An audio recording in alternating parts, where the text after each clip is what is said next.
The moment I stepped into the house, a strange silence greeted me. It wasn't the kind of quiet that comforts, it was the kind that listens. My legs still felt weak from the days in the hospital, and I leaned slightly on the doorframe, breathing in the familiar scent of home, tea leaves, old wood, and a faint trace of detergent. I expected to see everything as I had left it, but something shimmered in the corner of my eye. There, standing proudly beside our old white fridge that hummed like it always did, was a sleek, tall, silver refrigerator. Its surface gleamed, reflecting the afternoon sunlight spilling through the kitchen window. It looked so out of place, too modern, too perfect for our worn-out kitchen. My first thought was that I had walked into the wrong house. My son was standing right beside it, arms folded, chest puffed out as though he were showing off a trophy. He looked so confident, so unlike the quiet boy I had left behind before my hospital stay. I frowned in confusion, clutching the handle of my walking stick. "What's this?" I asked, trying to keep my voice steady. He turned to me with a spark in his eyes that I hadn't seen in months and said with a mischievous grin, "It's mine." For a second, I didn't know whether to laugh or get angry. The way he said it, so certain, so proud, made me forget my exhaustion. I just stood there, staring at the two fridges, one old and faithful, the other shiny and new, realizing that something had changed while I was gone, and not just the kitchen. I blinked at him, waiting for the punchline that never came. "Yours," I repeated, half expecting him to laugh and admit it was a joke. But instead, he walked over to the new fridge like a salesman presenting his masterpiece. With a confident flick, he opened the door wide, and I couldn't help but laugh. Inside was a riot of color and chaos. Cans of soda stacked like soldiers, packets of chips, chocolate bars, energy drinks, and plastic containers labeled with neat handwriting, "Dad, do not touch." Every shelf looked like a teenager's survival kit. "You bought a fridge just for your snacks?" I asked, trying to sound stern, though my voice cracked with amusement.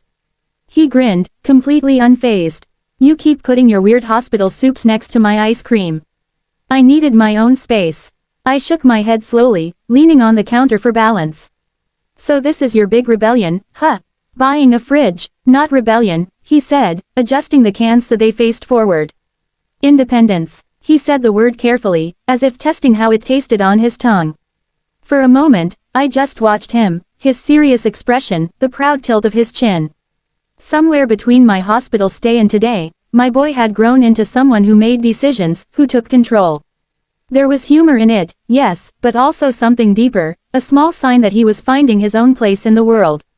I let out a soft chuckle and said, "Well, I guess I should be grateful you didn't buy a car instead."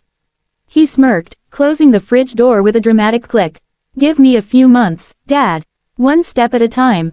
The room filled with our laughter, warm, familiar, and healing in a way medicine never could. That evening, the house was quiet again, but this time it felt different, alive somehow. I sat at the kitchen table, the hum of the two fridges creating a low duet in the background. My tea had gone cold as I stared at the new silver giant across from me, thinking about how strange it was to have something so new, so shiny, in our old home. I got up slowly and wandered toward it.